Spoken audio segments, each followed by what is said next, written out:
Supercrack Estrella presenta Ángeles caídos Leviatán en el Monte Sinaí. Misterios del bíblico Monte Sinaí. Imágenes extraordinarias de un esqueleto gigante han sido captadas desde la vista satelital de Google. De confirmar el hallazgo se podrían confirmar algunas de las historias bíblicas relacionadas con animales gigantescos. El enorme objeto, parecido a un esqueleto, es muchas veces más grande que cualquier esqueleto conocido hasta el momento y está a 1 milla de la montaña Jabal al-Laus, en Arabia Saudí. Jabal al-Laus es una montaña que unos creen es el mítico monte Sinaí bíblico, pero está en un área limitada a civiles y turistas. Referencias bíblicas a la ubicación del mítico Leviatán podrían apuntar estos restos a la legendaria criatura. Muy cerca de este monte Sinaí, que podría ser la montaña de Jabal al-Laus en Arabia Saudí y donde están los restos del Leviatán, está el Golfo de Aden donde encontramos al Leviatán vivo en el mar. Gracias al Google Earth podemos ver al Leviatán en el Golfo de Aden, que está muy cerca de la montaña Jabal al-Laus. Han sido captadas unas imágenes de un esqueleto gigante desde el satélite de Google. Si este hallazgo se confirma, podríamos estar ante una de las historias bíblicas que están relacionadas a animales gigantescos, lo que confirmaría las escrituras. Se encuentra a 1 milla de la montaña Jabal al-Laus, Arabia Saudí. Esta montaña para muchos es el mítico monte Sinaí bíblico, aunque está en un área inaccesible para turistas y civiles. En algunas referencias bíblicas, la ubicación del mítico Leviatán podría apuntar a este esqueleto. Estaríamos ante la legendaria criatura. No entiendo mucho de Google Earth, creo que hago como muchos usuarios, que nos limitamos a buscar lugares famosos, nuestras casas, sitios que conocemos, etc., por lo que no sé si se puede manipular la plataforma de tal manera que se pueda ver en todo el mundo, y lo que no creo es que si es así, Google lo permita. Lo que sí que es cierto, es que estaríamos ante un descubrimiento sin precedentes. Lo cierto es que la montaña Jabal al-Laus está cerca del portal dimensional que hay abierto en el Golfo de Aden. Allí encontré, gracias al Google Earth, un Leviatán que sale de un portal abierto en el mar. Por este portal entra el Leviatán. Dejo imágenes, también dejo imágenes del Leviatán donde se pueden ver los huesos en la montaña Jabal al-Laus. Al ver la película Los 10 Mandamientos uno siente admiración por la prodigiosa obra cinematográfica que nos dejó el séptimo arte, una historia de lucha y superación, de libertad, de religiosidad, de fe, pero, ¿nos hemos detenido a pensar en la certeza sobre los lugares que nos muestra? La huida del pueblo hebreo de Egipto está geográficamente situado. Su vagar 40 años por el desierto parece también localizado en la península de Arabia, y cuando Moisés recibe los 10 mandamientos lo hace en la cumbre del monte Sinaí. ¿Sabemos dónde está ese monte Sinaí?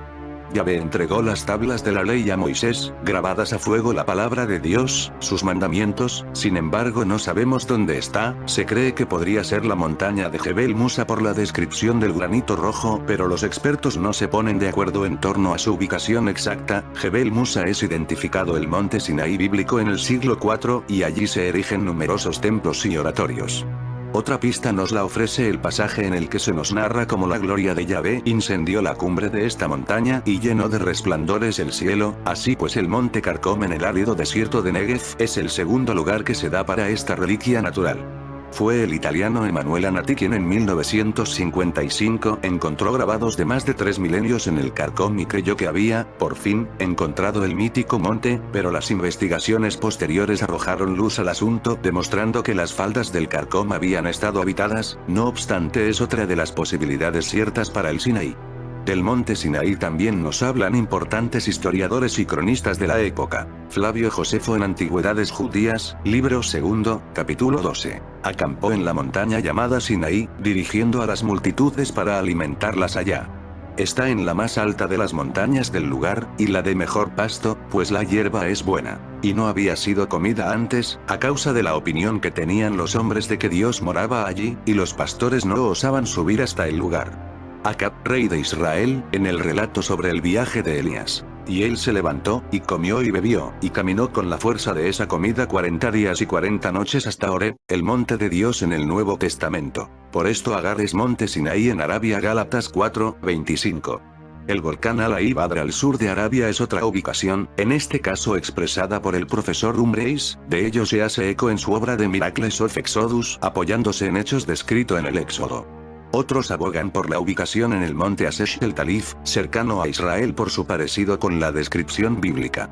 Jabal al-Laus es el nombre del pico más alto de Arabia y allí creen los investigadores Larry Williams y Bob Cornuke que se encontraría el bíblico monte Sinaí. Allí encontraron pinturas en los que se representaba al becerro de oro adorado en la pérdida de la fe durante la espera que condujo a la baja de Moisés con las tablas de la ley.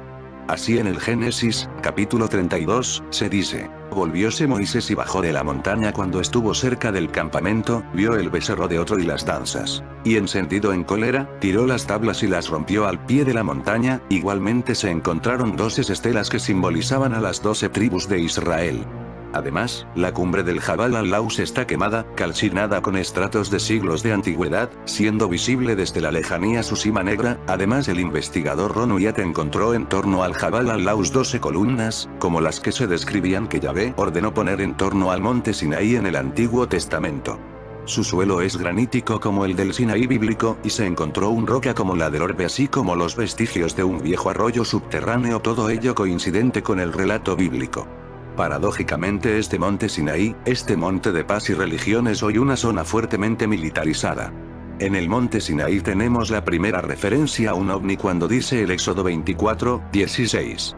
Y la gloria del Señor reposó sobre el monte Sinaí, y la nube lo cubrió por 6 días. Y al séptimo día, Dios llamó a Moisés de en medio de la nube. Una de las primeras menciones sobre la posible aparición de objetos voladores de difícil definición es en el Éxodo 13, 21, 22, donde una columna de nube, o humo, se convierte en fuego para conducir al pueblo de Moisés. El Señor iba delante de ellos, de día en una columna de nube para guiarlos por el camino, y de noche en una columna de fuego para alumbrarlos, a fin de que anduvieran de día y de noche. No quitó de delante del pueblo la columna de nube durante el día, ni la columna de fuego durante la noche. Esta misma columna se interpone entre los egipcios y los israelíes para proteger a los segundos. Y el ángel de Dios que había ido delante del campamento de Israel, se apartó, e iba tras ellos. Y la columna de nube que había ido delante de ellos, se apartó, y se les puso detrás, y vino a colocarse entre el campamento de Egipto y el campamento de Israel. Y estaba la nube junto con las tinieblas. Sin embargo, de noche alumbraba a Israel, y en toda la noche no se acercaron los unos a los otros. E iba Yahvé al frente de ellos, de día en una columna de nube para guiarlos en el camino y de noche en una columna de fuego para alumbrarlos. Si se compara con los textos ufológicos en la actualidad, resultará particularmente similar a los no identificados en forma de nube cuando no son realmente eso, nubes como efecto camuflaje. Yahvé irían en una nave descrita como una columna muy propias de las descripciones de las llamadas naves nodrizas o cilindros de nuestra época, de ellas saldrían potentes focos de luz. Éxodo 14, 19, 20. Se levantó el ángel de Yahvé que marchaba al frente del ejército de Israel, y se puso detrás de ellos. Se levantó también la columna de nube de delante de ellos y se colocó a la espalda, intercalándose así entre el campamento de los egipcios y el campamento de los israelíes. Era nube y tinieblas, por una parte, y, por la otra, iluminaba la noche, de modo que no pudieron acercarse aquellos a estos en toda la noche. En este pasaje se describe el momento en el que dos objetos guían al pueblo de Israel e incluso lo protege, una con forma de columna y otra en forma de disco, una en vanguardia y otra en retaguardia, como si de una disposición militar en escolta se tratara. Estas luces y misteriosos objetos protegieron a los judíos del avance y ataque egipcio. Éxodo 24, 15, 18. Subió Moisés al monte, y la nube cubrió el monte. La gloria de Yahvé reposó sobre el monte Sinaí, y la nube lo cubrió por 6 días. Al séptimo día, llamó Yahvé a Moisés de en medio de la nube. La gloria de Yahvé aparecía a la vista de los hijos de Israel como fuego devorador sobre la cumbre del monte. Moisés entró en la nube y subió al monte, y permaneció Moisés en el monte 40 días y 40 noches. En este pasaje se describe como algo, una nave, se posa sobre el monte Sinaí, desciende sobre él e incrementa la luz que emite. Moisés accede a la nave y es transportado hasta la cumbre del monte donde permanece por un largo periodo de tiempo. Está claro que hace unos 3500 años no se contaba en la Tierra con los conocimientos científicos, o la tecnología que nos permite explicar hoy ciertos hechos relatados en la Biblia. Hacia el siglo VIII a.C., Moisés, el primer legislador de la historia, recibió los 10 mandamientos de Dios en el monte Sinaí. Son leyes universales, para todos los países, para todas las sociedades, para todos los tiempos. En la época de Moisés, Jehová le entrega en el monte Sinaí, supuestamente, las tablillas de la ley, los 10 mandamientos. Estos son, sobre todo, leyes morales que sintetizan las normas básicas para la convivencia humana. Eso es lo que dice la historia oficial que se nos enseña institucionalmente, pero al estudiar la historia real resulta que Jehová, que no es el demiurgo en sí, sino su manifestación a través de una raza que lo representa, le entrega a Moisés, no en el monte Sinaí sino en otro lugar al que fue llevado, el código de algoritmos de manipulación de la octava del demiurgo, conocido con el nombre de Cábala o Kabbalah. Desde ese momento el pueblo elegido para dirigir, mantener la octava en curso, pasó de Egipto a Israel. De este modo, las religiones del demiurgo, esos 10 mandamientos inventados para la manipulación y organización del hombre, no son realmente lo que le fue entregado a Moisés en el monte Sinaí. En ese entonces, junto con el código de algoritmos de 10 esferas, la Cábala, fue recibido, aceptado y firmado el primer acuerdo de colaboración entre humanos y extraterrestres, conocido por los oscuros como el Pacto. En la época de Moisés, Jehová le entrega en el monte Sinaí, supuestamente, las tablillas de la ley, los 10 mandamientos. Estos son, sobre todo, leyes morales. Esto lo podemos constatar a través de la historia y además está escrito en la Biblia. En varios párrafos de este libro se da a entender que fueron visitados por ángeles que bajaban de los cielos. También se habla de carro de fuego, torbellino, rueda llameante y otros. La pregunta es si eran ángeles o ángeles caídos, y hay una gran diferencia entre los unos y los otros. Los ángeles son los enviados de Dios, mientras que los ángeles caídos son los enviados de Satanás. ¿Qué fue realmente lo que ocurrió en este monte? Lo que está claro que lo que parece estar aquí es el Leviatán, y esto es un demonio según la propia Biblia. Más pruebas de que aquí podrían estar los ángeles caídos, es que en el monte Sinaí estén los restos del Leviatán. Leviatán es el terror de todo marinero desde el principio de los tiempos junto con el Kraken. Esta bestia aparece en el Antiguo Testamento, aunque muy posiblemente tenga un origen más antiguo y primitivo. Actualmente se le asocia que fue un serafín hasta que siguió a Lucifer y cayó del cielo. Representa el pecado de la envidia. Apariencia. Behemoth y Leviatán, acuarela de William Blackett de sus ilustraciones del libro de Job.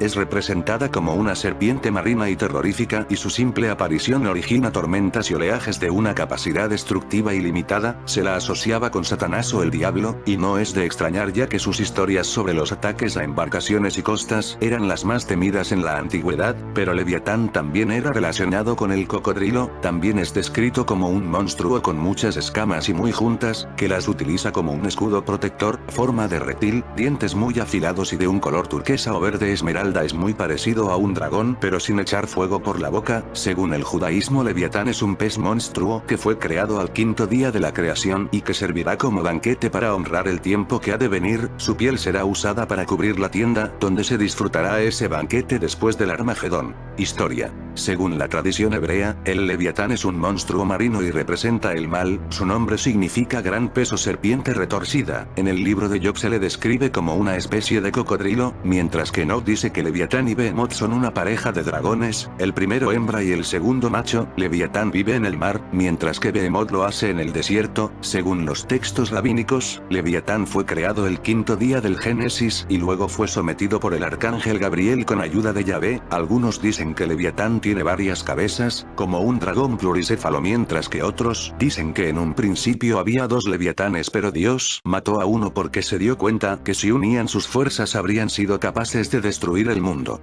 Leviatán es un ser que durante siglos ha sido reconocido como monstruoso y muy aterrador, una bestia marina que ya fue nombrada en el Antiguo Testamento y muy a menudo se la ha asociado a Satanás, creada por Dios. Hay mucha confusión aquí. El cristianismo también lo relaciona con Adad, Baal, que lucha con un monstruo de 7 cabezas a quien logra derrotar según una leyenda canaanita. También lo interpretan como el símbolo de la oposición de la humanidad hacia Dios. En la época medieval, el monstruo de Leviatán se asimilaba a un demonio acuático que intentaba poseer a las personas y estas eran muy difíciles de exorcizar después. Origen en el Antiguo Oriente Medio. El Leviatán hebreo fue un desarrollo del anterior monstruo marino canaanita Lotan o Litanu, descrito como un sirviente del dios marino Yahvé en el ciclo de Baal, descubierto en las ritas de Ugarit. Los relatos tienen lagunas, no aclarando si algunas frases lo describen a él o a otros monstruos a disposición de Yam como Tunanu, el Tanin bíblico. La mayoría de académicos concuerdan en describir a Lotan como la serpiente fugitiva. Leviatán, amo demonio de los océanos. Considerado como uno de los 7 príncipes del infierno, Leviatán es para muchos intérpretes una forma simbólica del mismo Satanás. Él es el dragón que está en el mar, del que habló el profeta Isaías, la serpiente antigua, el terrible amo demonio de los océanos referido en el diccionario infernal de Collin de Planck, y Leviatán torneado, en espiral. Pronunciado como Leviatán en hebreo estándar y como Leviatán en hebreo tiberiano, asociado y a veces hasta visto como un sinónimo del mismo Satanás, es también una bestia marina del Antiguo Testamento y de la tradición judía, pese a que en hebreo moderno su nombre simplemente significa ballena, y pese a ser considerado una mera bestia bíblica por ciertos intérpretes, Leviatán ha sido y será siempre un nombre que en el imaginario popular y en la mente de algunos expertos traiga consigo cuestiones relacionadas con el mal y los demonios. En el cristianismo, Leviatán es usualmente considerado como una forma de Satanás, asociación que en gran parte se debe a que la expresión serpiente antigua se vincula con ambos nombres. Algunos intérpretes han sugerido que Leviatán es un símbolo de la humanidad que se opone a Dios. En este lineamiento teórico, también han dicho que las bestias del libro de Daniel y del Apocalipsis son en realidad seres metafóricos. Por otra parte, y en base a muchos pasajes del Antiguo Testamento, Leviatán ha pasado a ser una representación de las naciones Asiria y Egipto, por ejemplo en guerra contra Israel, por lo que en un segundo plano simbólico Leviatán podría representar al demonio al poderse interpretar a Israel como el pueblo de Dios. El nombre Leviatán aparece varias ocasiones dentro de la Biblia. Isaías 27:1. Este pasaje, al ser vinculado con la descripción que el Génesis hace de Satanás como una serpiente tentadora, ha sido en gran parte el que ha dado origen a la figura del demonio como el gran dragón, como la gran serpiente, como Leviatán. En efecto, a diferencia de otros pasajes bíblicos en que Leviatán parece ser solo el nombre con el que se alude a una gran bestia, aquí sí resulta claro que alude al demonio, al menos simbólicamente, sobre todo teniendo en cuenta que el contexto del pasaje bíblico es un contexto apocalíptico. Por ello sirve citar no solamente Isaías 27:1, sino también Isaías 26:21, citando ambos pasajes, que en la Biblia está uno luego del otro, se tiene este texto revelador. Porque el Señor sale de su morada para pedir cuenta de su iniquidad a los habitantes de la tierra. La tierra pondrá al descubierto la sangre derramada y ya no cubrirá a sus muertos. Aquel día, el Señor castigará con su espada bien templada, a Leviatán, la serpiente huidisa, a Leviatán, la serpiente tortuosa, y matará al dragón que está en el mar.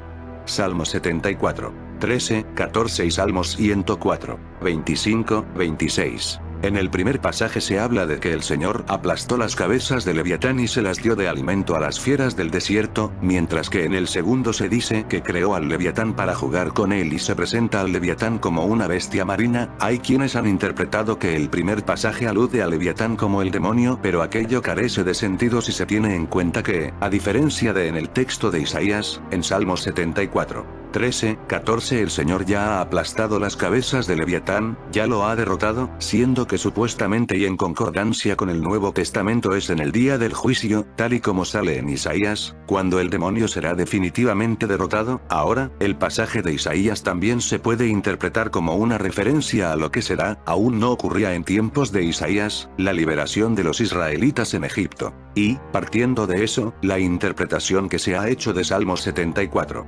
13, 14 sería coherente con Isaías en tanto que se habría escrito luego de acontecida la liberación de los israelitas en Egipto, ya que, según se ve en el libro del profeta Ezequiel, a Faraón se lo nombra como un gran monstruo marino tendido en el Nilo, monstruo que será abandonado a las bestias y les servirá como alimento, tal y como luego el Salmo 74, 13, 14 muestra que se cumplió. De ese modo queda claro cómo las interpretaciones concuerdan si se ve los pasajes como aludiendo al hecho histórico del éxodo israelita. Mas, si se intenta ver a los pasajes como aludiendo a la derrota del demonio, la interpretación solo funciona con el texto de Isaías y resulta forzada en el caso de los Salmos. Por otra parte, en lo que respecta a Salmos 104, 25, 26, a Leviatán allí simplemente se le nombra como monstruo marino. No tiene sentido postular que represente al demonio antes de pelearse con Dios, ya que ese Leviatán que tú formaste para jugar con él va precedido de un allí está el mar, grande y dilatado, donde se agitan, en número incontable, animales grandes y pequeños y, por ende, el contexto indica con toda claridad que Leviatán es solo una bestia entre todos esos animales grandes y pequeños.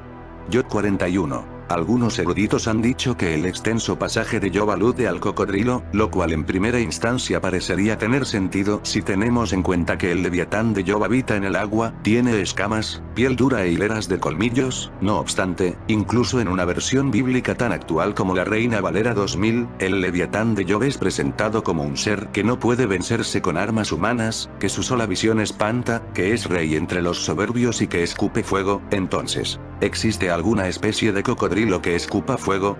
Evidentemente no, de allí que haya tenido tanto sentido la interpretación hasta hoy vigente de que la bestia referida por Job es el leviatán demonio que todos conocemos, un ser terrible de cuya boca salen hachas de fuego, centellas de fuego proceden. El demonio leviatán.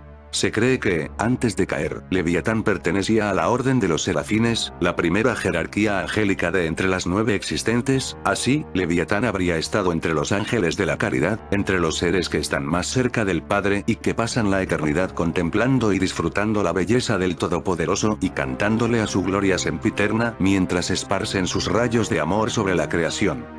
En la demonología medieval algunos creían que Leviatán era un demonio acuático que intentaba tomar posesión de las almas y que resultaba muy difícil de expulsar mediante el rito exorcista. Otros simplemente lo veían como una imagen de Satanás. Para Santo Tomás de Aquino, Leviatán era el demonio de la envidia y, de entre todos los habitantes del Averno, él era el primero en encargarse de castigar a los envidiosos. Según el jesuita Peter Binsfeld, Leviatán es, dentro de los 7 príncipes del infierno, el que representa el pecado capital de los celos, al menos así lo describe dentro de su De Confessionibus Maleficore Metsagarum, libro que es uno de los pilares de la demonología renacentista. Fue publicado en 1589, curiosamente el mismo año que se celebró el Festival de la Bestia del año 1589. Si queréis saber qué ocurrió ese año, ver mi video Catalina de Médicis y Shakespeare en el Festival de la Bestia del año 1589, publicado el 11 de enero del año 2021. Más tarde, Sebastián Midaelis habría de dividir a la élite de los demonios en 3 categorías, poniendo 8 demonios en la primera, 5 en la segunda y 3 en la tercera. Allí Leviatán sería situado en la primera categoría como un demonio caracterizado por atacar las creencias religiosas, por inducir al paganismo, al ateísmo, al escepticismo religioso. Dentro de todo lo que se ha dicho sobre Leviatán, hay algo de suma importancia en tanto que, supuestamente fue dicho por un demonio. De esto nos habló el padre Sebastián Michaelis en sus escritos sobre el caso de posesión de la hermana Madeleine, acaecido en 1647 dentro del convento de Louviers-en-Aix en Provence. Ahí, Sebastián Michaelis nos cuenta que, en el contexto de los exorcismos, el demonio Bablerit, uno de los tantos demonios que poseían a la monja de 18 años, soltó los nombres de los otros demonios que poseían a la monja, dentro de los cuales estaba Leviatán, demonio que, según dijo Bablerit, tendría de enemigo especial a San Pedro, se encargaría de incitar a los hombres a cometer sacrilegios y sería el gran enemigo de los santos. Ya casi dentro de lo que es la actual demonología, en su diccionario infernal publicado en 1863, Collin de Plancky nos presentará al alto mando infernal dividido en 5 grupos. El primero, de príncipes y altas dignidades. El segundo, el de los llamados ministros de despacho. El tercero, el de embajadores. El cuarto, el de los encargados de impartir la justicia en el infierno. Y el quinto, el de los encargados de las distintas funciones dentro de la gran mansión llamada Casa de los Príncipes. Dentro de todas esas divisiones, Leviatán se encuentra en el grupo de los ministros de despacho y ocupa la función de gran almirante, dirigiendo la armada del infierno y siendo asimismo el amo demonio de los océanos y el rey de las bestias, títulos de los cuales el primero comporta la cualidad de que Leviatán no puede ser lastimado por arma humana alguna cuando se materializa. Finalmente, de acuerdo a la Biblia satánica de Antoine Sandor Lavey, Leviatán es, dentro de los llamados 4 príncipes de la corona del infierno, aquel que representa al elemento del agua y gobierna el oeste en el infierno y en la tierra, en tanto zona que sufre influencias demoníacas. Al pertenecerle el elemento del agua, Leviatán es asociado con la vida y la creación y, en el marco de los rituales satánicos, se lo representa con un cáliz. La iglesia de Satanás usa, para representar a Leviatán, las 5 letras hebreas dispuestas en las 5 puntas del sello de Baphomet. Las letras deben ser leídas en orden de las manecillas del reloj, comenzando desde la que está en la punta que señala hacia el sur. El nombre se lee como Lvigni, significa Leviatán. Este nombre es mágico y usado en magia negra, se deletrea L-V-I-T-H-N. Ha inspirado títulos de películas con su propio nombre como Leviatán, El demonio del abismo, 1989, aunque esta cinta no fue directamente sobre exorcismos. Se le menciona en The Last Exorcism, 2010, casi siempre se la atribuye forma humanoide. Leviatán es en realidad un enorme dragón marino con forma de serpiente. Los escritos bíblicos lo citan en ocasiones como demonio y en otras como un simple y molesto monstruo incomprendido. Entramos en este siglo XXI en la época de este demonio, alegoría del Leviatán y del Estado en la obra de Thomas Hobbes. En 1651, Hobbes publicará la que se considera como su obra más importante, titulada Leviatán, o la materia, forma y poder de una república eclesiástica o civil. Esta obra proponía una serie de consideraciones que caracterizaban a una república sólida y eficiente en cuestiones de poder, y constituía una forma de reforzar la idea de que la única fórmula capaz de darle fortaleza al Estado es la de la monarquía absoluta. La base alegórica de la idea de Thomas Hobbes provino de la referencia bíblica al capítulo 41 del libro de Job en el que se hace una amplia y poética descripción de la criatura demoníaca del Leviatán. Entre otras cosas se dice de este monstruo: nadie hay tan osado que lo despierte. ¿Quién abrirá las puertas de su rostro? Las hileras de sus dientes espantan, con sus estornudos enciende lumbre. De su boca salen hachones de fuego. De sus narices sale humo, como de una olla o caldero que hierve, su aliento enciende los carbones, y de su boca sale llama. En su cerviz está la fuerza, y delante de él se esparce el desaliento, las partes más flojas de su carne están endurecidas. Están en él firmes, y no se mueven. Su corazón es firme como una piedra. De su grandeza tienen temor los fuertes, no hay sobre la tierra quien se le parezca, animal hecho exento de temor, menosprecia toda cosa alta. Es rey sobre todos los soberbios.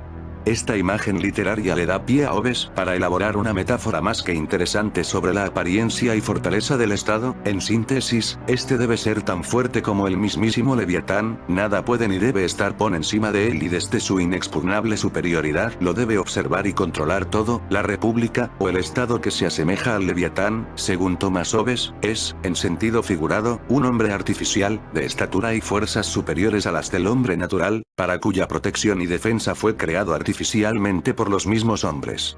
Finalmente, para Thomas Hobbes, aun cuando el Estado Leviatán es una figura que debe inspirar temor y admiración, es igualmente una figura creada para la protección de los ciudadanos que conviven en una república, quienes se someten a la renuncia de ciertos derechos por obtener otros en una suerte de contrato social. A la vuelta de la esquina, en este, nuestro siglo XXI, queda por entrever las formas en que los estados nacionales han asumido esta forma teórica y se han constituido en verdaderas máquinas de terror que, lejos de proteger al hombre, lo suprimen en sus libertades individuales básicas en todo el mundo.